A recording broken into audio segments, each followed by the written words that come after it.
नमस्ते दोस्तों, क्या आपने कभी सोचा है कि बुर्ज खलीफा जैसी बिल्डिंग या मुंबई का सीलिंग हवा से बातें कर कैसे करते हैं?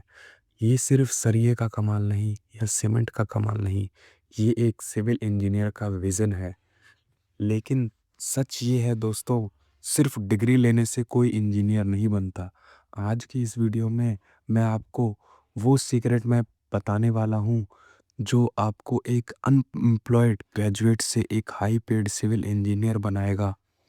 अगर आप जानना चाहते हैं कि 2026 में इस इंडस्ट्री में सर्वाइवल कैसे होता है, तो वीडियो को एंड तक ज़रूर देखें और जुड़े रहिए, क्योंकि मैं स्टेप नंबर 4 आपका करियर बदल सकता है। तो सबसे पहले स्टेप में आपको मैं बताता हूँ कि सिविल इंजीनियर बनने के लिए क्या एलिजिबिलिटी है और इसकी क्या बेसिक रिक्वायरमेंट्स हैं। अगर आपने 10th की है, तो 10th के बाद भी आपके पास एक ऑप्शन होता है जिसमें आप डिप्लोमा इन सिविल इंजीनियरिंग करके आप जो है एक सिविल इंजीनियर बन सकते हैं। ये आपका 3 साल का कोर्स होता है जो कि डिप्लोमा में आता है। इसको पॉलिटेक्निक भी कहते हैं बहुत जगह। तो फिर अब आते हैं दोस्तों ये 12th के बाद। आप 12th के बाद सीधा बीटेक में एडमिशन लेते हैं, जो कि बीटेक इन सिविल इंजीनियरिंग होता है और ये डिग्री आपकी 4 साल की होती है। इसमें एडमिशन लेने के लिए दोस्तों आपको जो है पकड़ फिज़िक्स, केमिस्ट्री और मैथ्स में तगड़ी होनी चाहिए।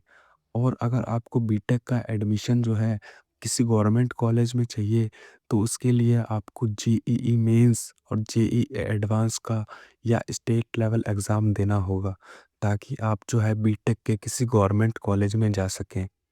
अगर आपने डिप्लोमा किया है, तो आप लेटरल एंट्री की तरह बीटेक में डायरेक्ट आप सेकंड ईयर में एडमिशन ले सकते हैं। तो दोस्तों, अब आते हैं इसमें लर्निंग फेस क्या होता है।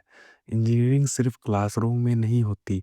आपको इन 4 सालों में कुछ कोर सब्जेक्ट्स पर कमांड करनी होगी, जैसे स्ट्रक्चरल इंजीनियरिंग, मतलब कि बिल्डिंग कैसे खड़ी होती है और कैसे खड़ी रहेगी। जियो टेक्निकल, ज़मीन लोड कैसे झेल पाएगी या नहीं। अब है सर्वेइंग, ज़मीन का नाप तोल। फिर उसके बाद आता है ट्रांसपोर्टेशन, रोड्स और हाईवे का डिज़ाइन। ये जो है 4 कोर सब्जेक्ट्स होती है जो आपकी मेन स्ट्रेंथ बनाती है।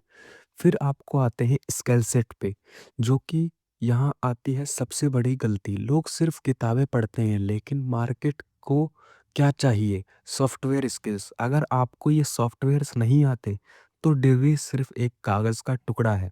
सबसे पहला सॉफ्टवेयर है ऑटो कैड, जो कि 2D और 3D ड्राफ्टिंग के लिए यूज़ किया जाता है। फिर आता है Revit 3ds max, building information modelling के लिए।